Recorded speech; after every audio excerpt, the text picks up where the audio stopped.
Okay. All right, guys, so the writing process, or as you can see by the subtitle, I also refer to it as writing as a process. And it's important to distinguish that because it's a process, just like any other process. So what are some other processes that we might use in the course of our everyday dealing? What about cooking? What's a cooking process called? A recipe, right? You follow a recipe. It's something where you're following steps. So maybe you're not the greatest cook in the world, but you're familiar enough with the kitchen to where if you had to, with instruction, you could put something together. And that's the idea of the cooking process, a recipe, right? You pull your recipe out, you start at step one, you follow the steps, and at the end of it, hopefully, you produce whatever it is that you're trying to produce because of a process. Now, without that process, you might not have been able to do that because not everybody has the same proficiency with cooking as other people, right? What are some other processes? What about directions? If you're given directions to get somewhere, there was a day not that long ago before GPS when we actually had to know the roads. You can believe it. It was barbaric. And we got directions on a piece of paper in steps. Right? Go down the street until you see Wendy's. When you get to the Wendy's, take a left. Drive 5 miles until, so you followed a process to get to where you were wanting to go. And GPS is the same thing, it just does it electronically. It shows you the results. So it's a process for directions. There's all kinds of processes, right?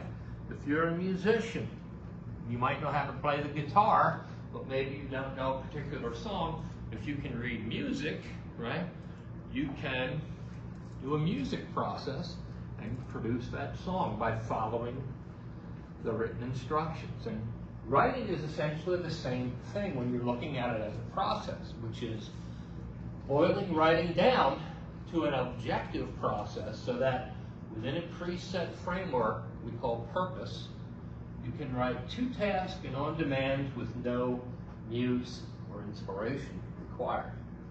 Okay? How many of you like to read? Raise your hand. Recreationally. Good. How many of you like to write? Raise your hand. Okay, so the number got half each time, right? So maybe half the class likes to read and half of you readers like to write. And that's pretty representative. And that's in higher education. Imagine the general public, right? It's a much lower number, guys. Most people don't like to read unless they have to. Most people don't like to write unless they have to. And even then, they don't really like to write. Especially in school where you're writing for academia. In other words, you're not necessarily controlling what you write from a point of, what you're writing, your output, so to speak. It's not like you're making a diary entry or a blog or something like that. You have to write a set way, right, with a certain outcome. So how do you do that when you don't want to do that? It's hard. That's one of the things that makes school hard. You have to do a lot of things that you would not normally want to do, voluntarily anyway. And you do it in school because you want that grade. Right? And that grade equals graduation equals a job when you graduate. And that's, our goal, especially in high school. Okay? Our goal is placement. We want to help you to get a job when you graduate. Okay? But you have to do a lot of things you don't want to do. And that's where this comes in handy. We want to break it down, right? So that when you have to do it, you can do it regardless of how you feel. That's what that means. Okay? It'd be great if we could actually have something to do that, wouldn't it? It'd be awesome. Okay? So we want to make it objective. We want to make it less subjective, if you will. And the difference, subjective and objective, right? Subjective is more dealing with how you feel, the feelings, thoughts. And objective has to deal more with fact, let's say fact. okay? So we want to take it and make it as objective as possible so that it doesn't matter how you feel, okay? And of course, the goal, on task and on time. No kidding, right? You want to be able to do what you're supposed to do when you're supposed to do it. You could write a perfect essay, and turn it in late and lose points. Or you could write complete garbage and turn it in perfectly on time at the deadline and lose points. The goal is to meet both on task and on time. Now, you see the keys over there, the purpose and the audience. Why and who. Okay? Why are you writing it and who's it written for?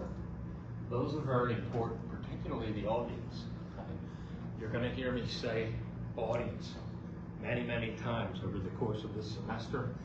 Next semester, if you take it for Comp 2, because it applies there as well. Okay? Who are you writing it for? Why is that important? Well, what do they know? Okay. So you'll see by the time we get to our argument essay or persuasive essay, you have to choose an issue and a position. Okay? And in the model, my issue that I chose was marijuana, the legalization of marijuana. And my position was pro. In other words, it should be legal. Right? So when I sat down to write that, I had to ask myself the question, what does my audience know about the topic? Thinking this. Okay. Who is my audience and what do I think they know? And you can't assume anything in writing, guys, because you often don't get a second chance. Okay? So when I wrote that, I assumed that my audience didn't even know the status of marijuana in Georgia. How many know whether it's legal or not? Raise your hand. Yeah, I mean, right? It's a little fuzzy because you hear about it all the time in different degrees and such, and sometimes maybe you don't know. Well, it's not legal at the moment in Georgia. It's legal medicinally, I believe, right? You have to have a card, and et cetera, but it's not legal recreationally like it is in, for example, Colorado. Colorado, you can stand on a corner and smoke. I don't think you can actually stand on a corner and smoke. It's like public intoxication. But you can smoke legally for nothing in Colorado. Okay? So I'm assuming my audience doesn't know, and based on your show of hands, that was a correct assumption. You don't know the status, and that's fine. So what I'm going to do in the beginning is I'm going to tell you the status. Right? I need you to know right away so that when I present my argument and tell you my issue and position, you know that, okay, he's arguing for this. Well, that's already going to be an uphill battle because I know that it's illegal because he just told me it's illegal. Okay? So because I'm addressing my audience, right, I have to break it down a little more and explain it so that by the time I get to my thesis, everybody knows what's going on. Otherwise, you might not know. So I have to tell you. It's also important because it might change what I'm writing, how I'm setting it, the tone, right? Just like when you speak and you have different tones. You can have a tone like I have right now, or you could have a tone where you're angry and yelling and shouting. You're quiet, right? Passive. So my tone can change. I can say anything I want in any of those tones. In English, specifically American English, depending on where you're at, different tones can imply different things. So the inflection is very important as well. Writing is the same way, guys. And if you're not used to writing, you might not be aware of this. Right? Even though you had it in high school, you had it in grammar school, et cetera, okay? You might not be aware that tone is very important. You set your tone with words. Right? Obviously, you can't turn up the volume, make it sound angry, make it sound whatever, but you can do that with words. All right? And so, depending on my audience, right? Let's say I write a paper on quantum physics. I wish I knew enough about it to write a paper on quantum physics. It's fascinating, but it completely baffles me. Okay? But let's say I write this paper on quantum physics, and I have to present it to a group of people. Okay? The first question I have as a writer of that is, who is the group of people? And then somebody says, well, your group of people is a group of fifth graders from the local elementary school. Okay, so I write my paper and I make it fifth grade friendly. All right, I'm not going to use any big words. I'm going to assume they don't even know the basics of it. And I'm going to break it down and explain it. And it may be a little bit longer because I have to break things down and explain them as I'm writing. Okay. Versus, who am I writing it for? Oh, you're writing it for a group of quantum physicists. Now I'm going to be embarrassed because they're going to know everything I'm saying before I even say it. But it also means that I don't have to break it down as much because they're going to understand what I'm saying. So I can use big words and I can use complex concepts and they'll get it, whereas the fifth graders won't. Okay. So my audience changed, my purpose did not change. My purpose, why am I doing it? What am I writing? Okay. I'm writing a paper about quantum physics. My audience changed, so I have to change the tone so that they can understand it. Okay. That's part of the keys to the writing process, right? To help you to be able to do this. You have to ask the question, right? You have to ask, who is it for? What do they understand? Now, in our case, I am your audience. So you can assume that I understand what you're talking about. Unless you really bring in a complex topic from out of left field, you can assume that I know it. Even if I don't know it, you can explain it in a sentence or two in the beginning, and then go into your thesis. Okay? And you'll see as we move forward and get into the examples that have the actual essay, the models, okay? You'll see how I do that background. That's part of the background. Okay? The background is where I know who my audience is and I do what I need to do to get my point across. Okay? It's also sometimes called the hook because it's the part of the essay where I have to grab my audience's attention. Okay? If I don't grab your attention quickly, I'm going to lose you. And if I lose you, you're not going to get through the paper. And then we have a gap, and that's a problem. Okay? So, on task and on time, how do we do this? Well, as you can see here, this particular process, how many here already have a writing process? Raise your hand. It's good. Okay, good. Excuse me. This one happens to be 8 steps, guys. And it's 8 steps because I chose 8 because it breaks it out nicely. Your process may be 5, 4, 10, 50, 2. Whatever the process that you have or can develop is fine. Okay? Unless you're specifically asked for a piece, okay, you're good doing whatever it is that you do in order to meet that goal on task and on time. But this one's 8, and it breaks it down basically into 1, 2, 3, 4 parts. All right? The first part is the pre-writing, and as you can see by its positioning on the process, it happens before the writing, thus pre-writing. Okay. The second part is the writing itself, the third part is the content edit, and the fourth part is the mechanical edit. Okay? So let's start with the pre-writing. Right? The pre-writing process can be as formal or as informal as you need it to be. Remember the goals. Keep the goals in mind, guys, on task and on time. Right? This is a process. This is not the means to an end per se. Unless you're specifically asked for a specific piece of this, however you do this is fine. Okay? So this pre-writing thing can be as formal or as informal as you need it to be, and it varies from person to person.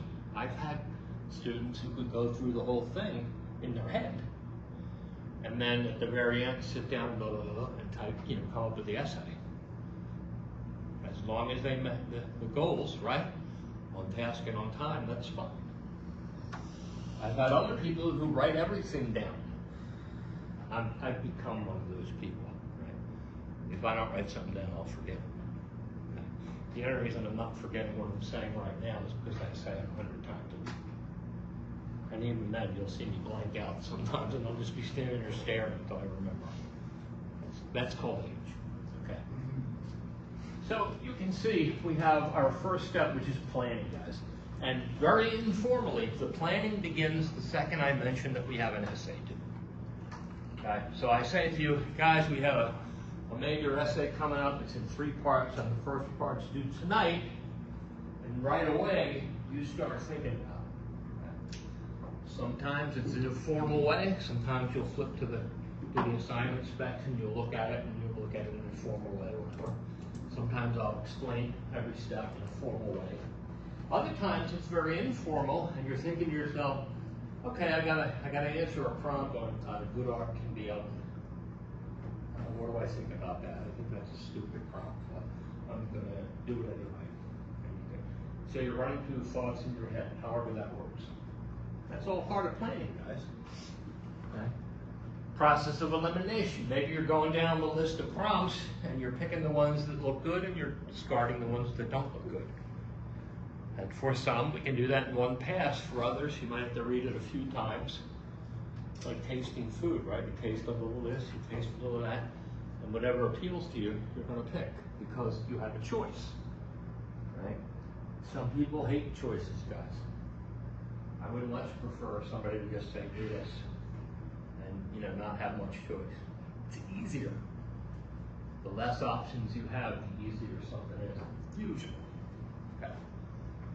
Everybody's different. 25 people in here, 25 minds, 25 different ways, and that's fine. Okay. I'm talking about this in as broad of possibilities as I can. Okay. The planning, again, formal or informal, depending on how you work, okay? Some of us are very formal, and we'll be writing everything down along the way, so you don't lose anything, and that's good. Some of us have the mental capacity to go through, and we don't need to write anything down, it's there. And that's fine too. Okay, whatever works for you. All right. Out of curiosity, show of hands. I may have to explain this, but I'll try without explaining. How many of you in here have an inner monologue? Raise your hand. Like when you speak to yourself? See, we're trying to figure it out. Yes. Yes, I do it. Yeah, it's that voice in your head. It's you, right? You talk things out to yourself. How many do not have an inner monologue? Raise your hand. How many didn't know there was one way or the other? A lot of people don't even know, right? I ask other classes and they're like, well, what's an inner monologue? And I tell them, I'm like, oh yeah, doesn't everybody have that?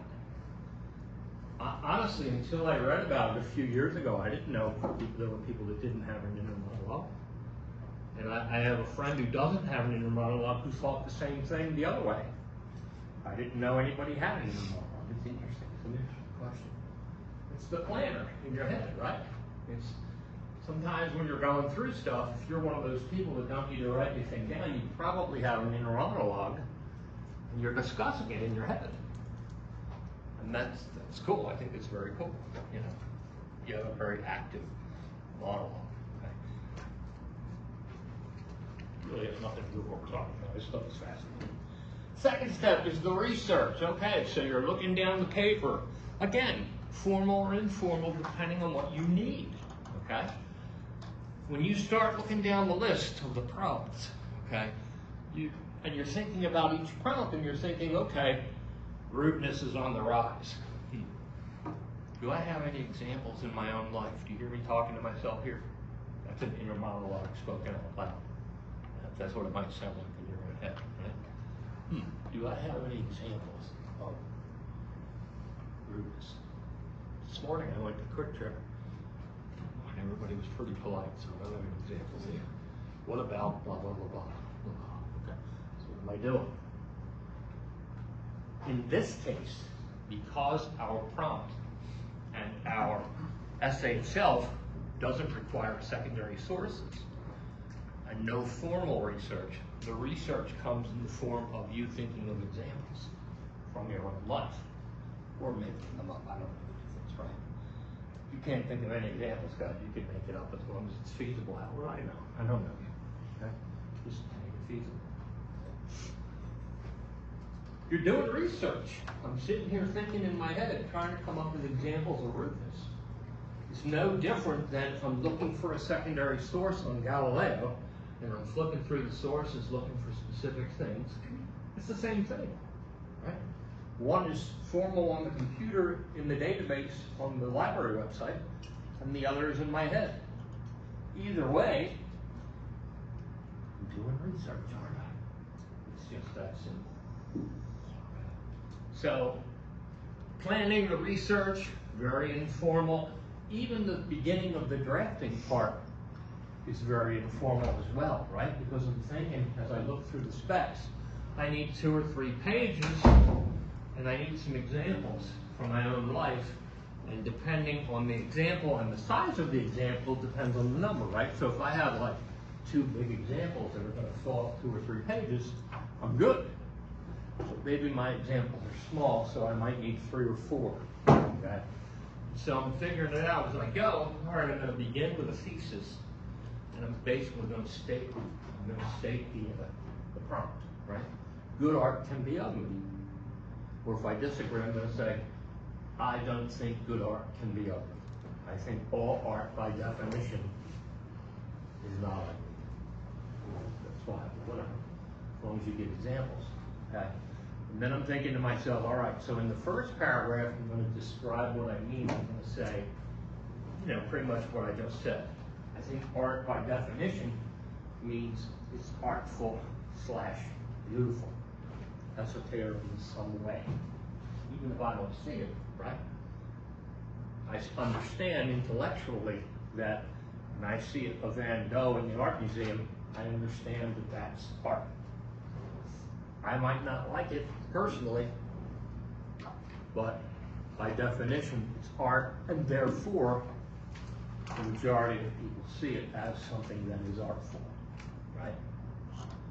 So I'm explaining it, and then I'm going to go into examples, and I'm going to say, last week I went to the art museum, and as I was walking through, I came across a Picasso. And at first I thought it was something that a 5-year-old hung up on the wall. I was actually looking for Scotch tape marks. Sorry if you like Picasso, I'm sorry. All right. I thought it was hideous. However, based on my definition that I already stated, the sheer fact that it's considered art gives it pluses in terms of being not ugly, regardless of how I feel. Right? It's hard for me to argue because I don't think that. I think that good art can be ugly. All right. So then I'm moving on to my second example. Okay, so that's my first one. My second one, I remember last summer we went to the Natural Science Museum, et cetera, et cetera, et cetera. I'm still in my head. I haven't even got a piece of paper on yet. But I'm cobbling together my essay, right, in my head. Now there will come a point where we're actually going to have to write it down because our second assignment happens to be the draft, which is the output from here. Okay. So this is an example, our class is an example where you might have to turn in 1 or 2 of these from this writing process, which is fine. Remember the goal. The goal is to help you get the best possible score. Okay. And part of that is by me looking at your draft, editing it for you, and then having you fix it. Okay. So that's how we're going to achieve those A's and B's that you said you wanted to. Okay. So all of this is pre-writing. Haven't even gotten to the writing yet, and I pretty much got it done in my head. At this point, if I'm giving it this much thought, I'm probably ready to go. All right. Excuse me. So, I'm at step 4. I don't know if you can see these dotted lines. Not very easy to see, but I'm breaking them into groups. So that second part is writing. All right. Now, I'm going to say a few things here that you might not quite get, but listen to what I'm saying and hopefully you'll understand. Okay? When you sit down to do step 4, this is any way you do to commit this to a permanent media, whether that's at a desk with writing paper or a computer. Anything you do, okay, to comprise step 4. When you sit down to do step 4, I want you to do a couple things. Number 1, shut off your phone. I know, right? Or if there's an emergency. That's the big one. The fact that none of you were smiling tells me you were thinking that. The key is to shut off any distractions. So the phone is a metaphor for distractions. Okay. So you want to go into a situation where you're sitting down here, guys, and you have an uninterrupted hour or 2. Okay. You want to be able to sit down at that desk and not be interrupted by 50 things: a kid, a spouse, a phone, a dog, a cat, an iguana, whatever. Okay. You want to not be interrupted. Right? Because when you start writing, the starting part is the hardest part in all of writing. Starting writing is the hardest part in any kind of writing for any writer, whether you're Stephen King, Dean Koontz, Ray Caddy, you, whoever. When you sit down and you're staring at a blank screen or a blank piece of paper, it's very hard to hit those first lines, right? Because you're sitting there thinking, okay, how do I start? You may have cobbled this thing together perfectly in your head. You may have even written some of it down informally, like in an outline or whatever. But to actually start writing your essay, it's hard, guys. For me, when I sit down to write a novel, okay, starting the novel is very, very hard. Once I start it, it flows, right? It's like a rock running downhill. Once it starts rolling, or a snowball, once it starts rolling, it keeps rolling. It's momentum, okay? But getting that initial momentum, sometimes challenging, almost always challenging.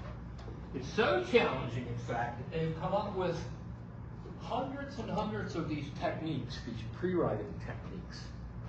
And these are just a very small handful of potentially familiar techniques, okay? These techniques are geared to help you start writing. Yes, they can be exercises in and among themselves, they can be little essays in and amongst themselves, but the goal here on this essay, in this presentation, is pre-writing. Okay, so any of these or any other of these that you choose to do, as soon as you are able to start your essay formally, you can dump this and go right into the essay. Okay. This is the primer, if you will, to get you started. Right? These are the shavings of wood to get the fire started. That's what it's for. Okay. And if you Google pre-writing techniques, you'll get 1.5 million hits. Yeah. There's a ton of these guys. And the cool part about them is there's something for everybody, right? And, you know, we went around and said, okay, 25 people, 25 different minds, 25 different ways of thinking, et cetera, et cetera. What works for you might not work for me. It might not work for her, it might not work for him. But that one does, but that doesn't work for you. It works for her, it works for him, it doesn't work for her. You see what I'm saying? Okay? So don't get locked if you try one and it doesn't work. Just move on to the next one. Okay? These are supposed to be quick-hitting exercises. They're not supposed to be, you know, thinking so hard your nose is bleeding exercises. Okay? These are supposed to be light and quick, simply designed to start the fire, if you will, the essay. Okay? Just look at a couple of them. Free writing. Okay? Free writing, it's where you sit down at the computer and you start writing, and eventually you'll start writing what you're supposed to be writing. Okay? It's the idea that you're putting yourself in physical proximity to writing, right? If I'm driving down the street, I'm not in physical proximity to write because I'm driving my car. I have to be sitting at my desk at a computer or a pad of paper in order for me to start writing. So that's the idea of, in a nutshell, of free writing. Journaling. Journaling happens to be my technique. Journaling is like working out, okay? How do you build muscles? Well, if you're building for bulk, you lift heavy weights, right? Many reps. If you're building for tone, you do light weights with more reps. Okay? But either way, it's the repetition, it's the constant use of weights, whatever, that are going to build your muscles. Like cardio, for example, hard exercises. It's the walking and the jogging and the running, cumulatively, that help your heart. Right? Doing it once and then flopping on the couch with a beer, it's probably not going to help your heart. You have to do it a couple, 3, 4 times a week in order for that to help you, and it helps over time. It's not an instant thing. Okay? That's what journaling is with writing. It's repeated writing. Okay? It's writing regularly, if you will. Okay? If you're writing regularly, even if you're not considered yourself a very good writer, if you're writing regularly, you're much better than the person who hasn't written in 15 years. Why? Because you're doing it regularly. Same thing with cardio, right? If you go out and run a mile, that's great. But if your next step is to flop in the chair and drink a beer and not run a mile again for a month and a half, all you're doing is making yourself sweat. Okay? So journaling is the regular writing. Like, so maybe how many of you keep a diary or journal or blog? There you go. That's journaling. Okay? It can be as informal as blogging. I have a blog. I'll tell you what it is in a little bit. Okay? You can check it out. It's just a blog. It's an online journal, basically. That's my version of journaling. So when I sit down to write something, guys, there's no gap, right? It hasn't been 10 years since I've written. And that makes it easier. It's the same thing with playing an instrument, right? If I play guitar, I haven't played in probably a year and a half. I'm gonna be rusty. If you watch football, we just finished the preseason, and my team, the Eagles, none of the starters played the entire preseason. And I'm pissed at that because it's going to take them 2 weeks to warm up and get used to the timing again. Because practice is not the same as a game. Right? As an example of repetition, the more you do it, the better you're going to be at it. So those teams where the starters played right away in the preseason, you're going to be a lot sharper from the get-go. Other teams whose starters haven't played, you're not going to be sharp for a couple of weeks. I haven't played the guitar in about a year and a half, so if I were to pick up the guitar and be able to play it, I'd be a little rusty, right? I'd have to work off the rust, and that would be okay. But if I played it every day, I'm not going to be rusty, because I play it every day. That's the same thing. Imaging and visualization, right? Some people are visual thinkers. They like to picture the whole thing in their head as a complete thing, and then they can take that and put it on paper. That's cool if you can do that. I personally can't, but some people are very good at that. Okay, they have just that front mind. They look around the room. We all know these people. They come in the room, they look around the room, and tell you every little detail, what everybody's wearing, what everybody's doing. I find that amazing. Not me. I was probably a lot sharper years ago, but not these days. No thank you. This is probably the most popular and famous one, brainstorming. Everybody's done a brainstorm at one time or another, guys. Okay. This is the one they jam down your throat in school. Okay. Why? Because it works. It's as simple as that it works. Right? Brainstorming is also the biggest pre-writing or pre-creating idea that they use in corporate too, right? How do you think the iPhone was invented? They sat around a table and threw ideas out, and the ideas that were good stuck. Right? That's how a brainstorm works. All right, guys, we need some ideas for this project. What do you got? Nothing's too silly. You ever see Armageddon? Movie Armageddon, Bruce Willis, where the asteroids come, all that, and they send a team to drill.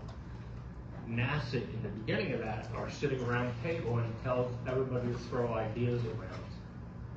And Billy Bob Thornton goes around the table and gets everybody's idea. And he says, nothing's too silly. That's brainstorming. How does it work in writing? Well, you can literally put an idea down on a piece of paper. Snow. God, I wish we had more snow down here. I miss snow. So my central idea is snow. Now what I'm going to do is I'm going to set my little timer on my phone for 2 minutes. And when I hit go, I'm going to write down as many things as I can think of about snow in those 2 minutes. All right? Chances are you're going to have a lot of ideas down there. Anything like tobogganing, hats, gloves, skis, sleds, skates, snowball fights, igloos. You get the idea. Now, that's a brainstorm. And then at the end of 2 minutes, I look at it and I cluster my ideas together. I take everything that has to do with clothes and put it here. I take everything that has to do with events and put it here. I take everything that has to do with maybe weather types and put it here. That's the second step of the combo. I clustered the ideas. And now I'm going to take those clusters and literally write them in a list. And I'm going to write at the top of the list snow. And then I'm going to write subheading clothes. And then 1, 2, 3, however many clothes I have. And then subheading 2, I'm going to write weather. And then I'm going to write blizzard, snow flurries, whatever, whiteout. And then I'm going to do a third heading. It's going to be activities. And I'm going to write all my activities for the cluster. Now I've listed it. We are very linear creatures, guys. We like lists. If you don't believe me, go grocery shopping without a list. But you're going to get sticker shock when you get there, and you're going to find a huge bill and not many things that you wanted originally. We like lists. We have to have lists. It helps us, right? It organizes us. We don't like lists, but lists are pretty necessary. So I now have a list of the things that I brainstormed, and from there, I just slap in like Roman numeral 1, A, 1, 2, 3, B, 1, 2, 3, and make an outline of that stuff. And once I have the outline, it's just a matter of putting those ideas into sentence form. And then I have a rough draft essay of those ideas of snow from there. If you want to say, for example, rudeness is on the rise and agree with it, maybe your central idea becomes rudeness. And then brainstorm as much as you can about being rude and see what you come up with, right? And sometimes you come up with stuff you wouldn't normally have thought of. Excuse me. But when you're sitting there against the clock, notice that it said 2 minutes, right? The idea is fast. It's called brainstorm, not a brain flurry. But you want to do it as fast as you can. Why? Because it bypasses your conscious mind towards the end, right? You're not actually thinking towards the end, it's just coming, okay? It's probably the inner voice, the inner monologue that's supplying it at that point. But you're kind of short-circuiting it, and you're allowing those ideas to bubble up from your subconscious. That's the whole purpose of it, okay? And in spite of yourself, it works. If you think about it too much, it'll stop working. It's one of those things. You just have to go with it. And it may not work for you. You may not be comfortable doing it. You may not do it well, whatever. That's fine. Move on. Go to the next one, whatever. Okay. Whatever you found that works for you. Okay. Smashing. Anybody ever do smashing? Somebody's thinking, oh, I know what smashing is, and I'm not saying it out loud. Smashing is where you're sitting at the desk. You got that blank screen blinking at you, and you're getting frustrated. You're starting to sweat. Deadline's coming. Frustrated, frustrated, frustrated. So you shut everything off, push the chair and get up, right? You run across the room as fast as you can, and you smash yourself into the wall. And then 10 minutes later, when you regain consciousness, you go back to the desk, you sit down, and the words come like magic. It's a metaphor, obviously. I don't want any disclaimer, guys, do not do that. Okay. Well, do it on your own risk. Wear a helmet. Intentionally running yourself. Yeah, right. Like, he told me to do it. I own what a tech now. I'll be doing that. Bob Tech. It's a metaphor for whatever works for you, guys. It's fine, as long as you're not hurting yourself. or anybody else. Right? Don't go punch the cat. Okay?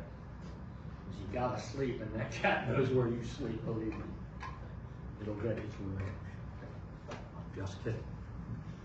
It's a metaphor for whatever works for you.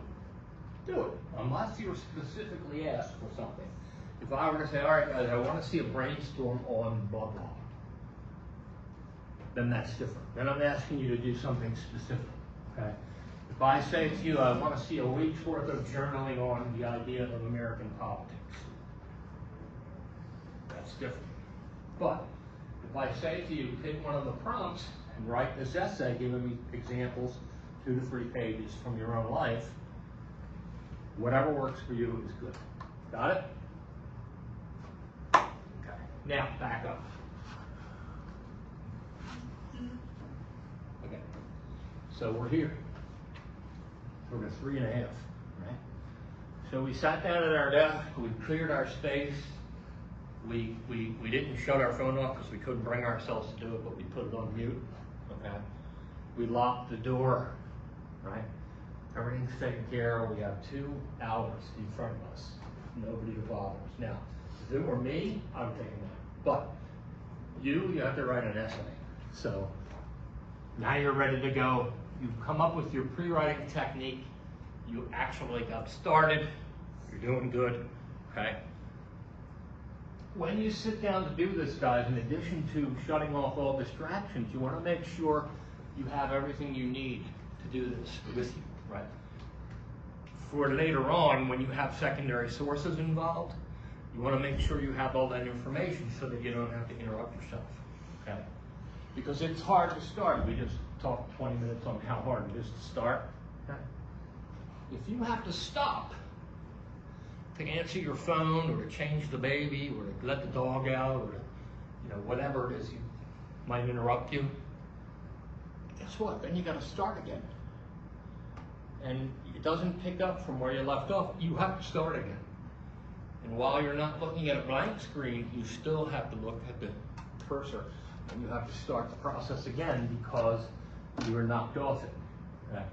You want to sit down to do step 4 in such a way and time where you can sit down and write to completion in one sitting. And that's not as hard as it thinks, guys, as it sounds. If you've done all this stuff and you're ready to do this, it's not hard to get through it, okay? Remember, you're not trying to come up with perfection at this point. You're just trying to get everything out of your head and into the computer so that you can hit save. Okay? It doesn't matter, the spelling, grammar, mechanics, formatting, none of that matters at this point. All you're doing is trying to get the ideas out of your head and onto a permanent media so that you can go about your life and not worry about missing anything. Because you got it all down and you can save. So you sit down to do this, did all the stuff you needed to do, you get to the end, right? You hit save. Hit save many times as you're doing that, because there's nothing worse than thinking that you have something saved and having it not be saved. Because what happens is, when you hit save, every time you hit save, you kind of forget what you already did. Because you can. It's down on the computer. You don't need it anymore in your head. And if you do all that and you haven't hit save, then guess what? It's going to be hard to come up with it again. All right? So hit save as many times as you can to save it along the way. And then when you're finally finished, everything's saved and you're good. And push back and give yourself a pat on the back. You're done. It's a good feeling to be done. I don't care whether it's a 2-page essay or a 400-page novel. It's a good feeling to be done. It's the same feeling. Okay? So you're here. Your next step is not even on here. Well, it is. It's this blank space. Okay? Your next step after you've saved it and you're done, shut the computer off and walk away. Go do something else. Watch a film. Go to the store. Do whatever you do. Come back later. Okay? You don't want to launch immediately into the editing stuff. If you launch immediately into the editing stuff, guys, you will miss 90% of your mistakes because you're too familiar. I'll show you what I'm talking about. All right, so I have a book here, right? And I'm going to go like this. Tell me what that says. Trying to read. But you can't. Now, how about here? She can. Why? Why does that make a difference? Yeah. In a nutshell, it's perspective, space. She was too close to it when it was here. She gave herself some space. Now, this is a physical example, but it's just the same, right? If you launch into the editing, as soon as you're done writing, guys, you're still too close to this stuff. You're gonna not be able to do it correctly. Okay?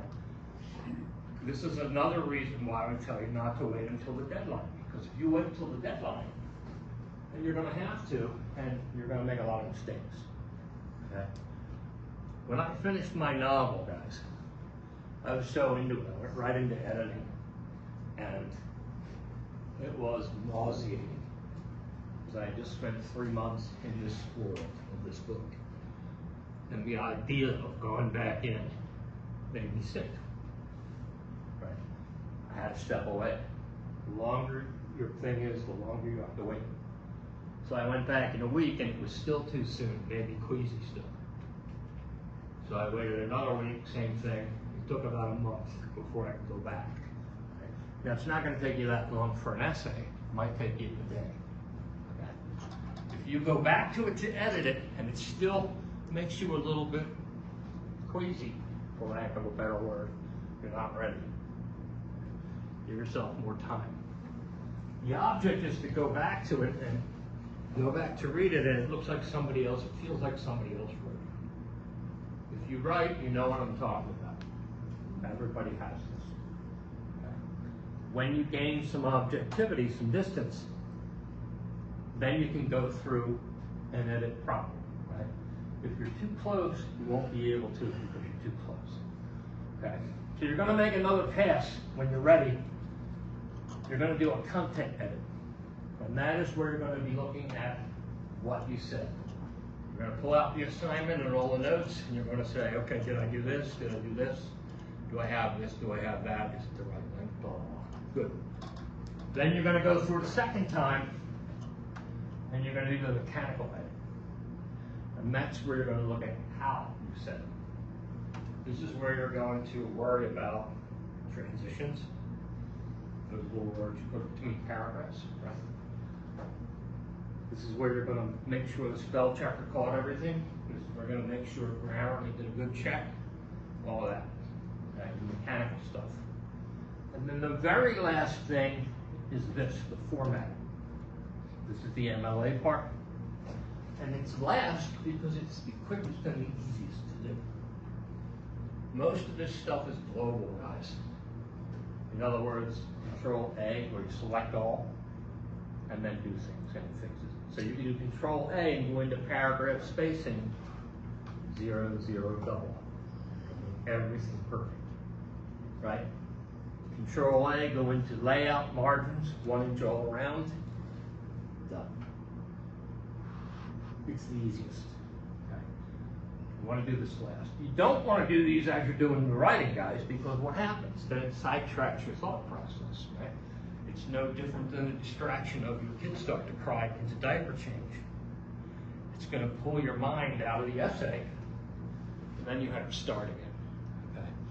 So it's a distraction. You don't want any distractions in this step 4. That's why you do these last. Okay? All right? And then when you're done the formatting, and you look at it, you look at the model, and you say, okay, that looks good. And you're going to go into the Save Assign box at the bottom of the lesson folder, and that's where you're going to upload. Anybody uploaded the thesis yet? Okay. Okay, any questions about this? Again, guys, we're trying to make it an objective process. That being said, it's subjective in that whatever works for you is fine, okay? Unless you're asked for a piece of it, a specific piece, however you get to the goals on task and on time, you're fine, okay?